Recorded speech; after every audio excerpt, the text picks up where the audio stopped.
একমাত্র নির্বাচন ব্যতীত আর কোনো পথ নাই। অন্য কোনো পথ খুঁজতে গেলে সন্দেহের উদ্রেক হবে, জনগণ হতাশ হবে, বাংলাদেশের গণতন্ত্র আবারও মুখ থুবড়ে পড়বে। বাংলাদেশের এটা খুবই স্বাভাবিক ছিল শেখ হাসিনার পতনের পরে, ফ্যাসিস্টের পতনের পরে, যে বাংলাদেশের মানুষের মালিকানা একটা নির্বাচনের মাধ্যমে, প্রতিনিধিত্বশীল সরকারের মাধ্যমে, সংসদের মাধ্যমে সেটা জনগণ ফিরে পাবে। সেটাই ছিল প্রত্যাশা, এবং সেই প্রত্যাশা কিন্তু এখনো জনগণের আছে।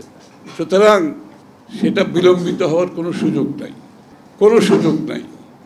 বাংলাদেশের মানুষের মালিকানা ফিরিয়ে দেওয়া ছাড়া গণতন্ত্রের অগ্রগতির কোনো সুযোগ নাই।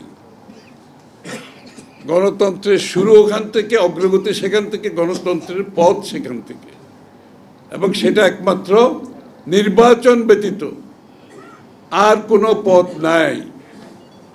অন্য কোনো পথ খুঁজতে গেলে সন্দেহের উদ্রেক হবে, জনগণ হতাশ হবে, বাংলাদেশের গণতন্ত্র আবারও মুখ থুবড়ে পড়বে।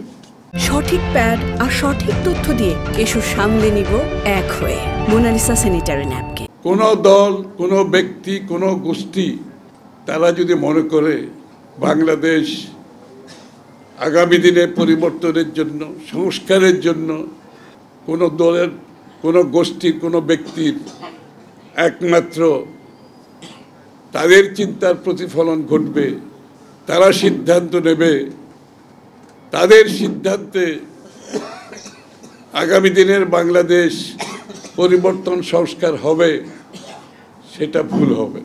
অবশ্যই সংস্কারের ব্যাপারে বিএনপির আগে কেউ প্রস্তাব দেয় নাই। 7 বছর আগে দেশনেত্রী বেগম খালেদা জিয়া ভিশন 2030-র মাধ্যমে সংস্কারের প্রস্তাব দিয়েছেন। সেখানে 2 বারের অধিক প্রধানমন্ত্রী থাকতে পারবে না, সেখানে 2 কক্ষ বিশিষ্ট সংসদ হবে, সেখানে প্রধানমন্ত্রী এবং প্রেসিডেন্টের ক্ষমতার ভারসাম্য কী হবে, সেই প্রস্তাবে 7 বছর আগে দেওয়া হয়েছে। কারণ দেশনেত্রী বেগম খালেদা জিয়া তখনই উনি আগামীর বাংলাদেশ শেখ হাসিনার পতনের পরে যে চিত্র, উনি সেটা অনুধাবন করতে পেরেছেন, এবং তার পরিপ্রেক্ষিতে সংস্কারের প্রস্তাব দেওয়া হয়েছে। এই প্রস্তাবগুলো এরপরে 2 বছর আগে আমরা বাংলাদেশ জাতীয়তাবাদী দল এবং আমাদের যুগপৎ আন্দোলনে যারা আমাদের সঙ্গীরা আছেন সবাইকে নিয়ে আমরা 31 দফা সংস্কারের কথা বলেছি। শেখ হাসিনা পতনে আরও 1.5 বছর আগের প্রায়।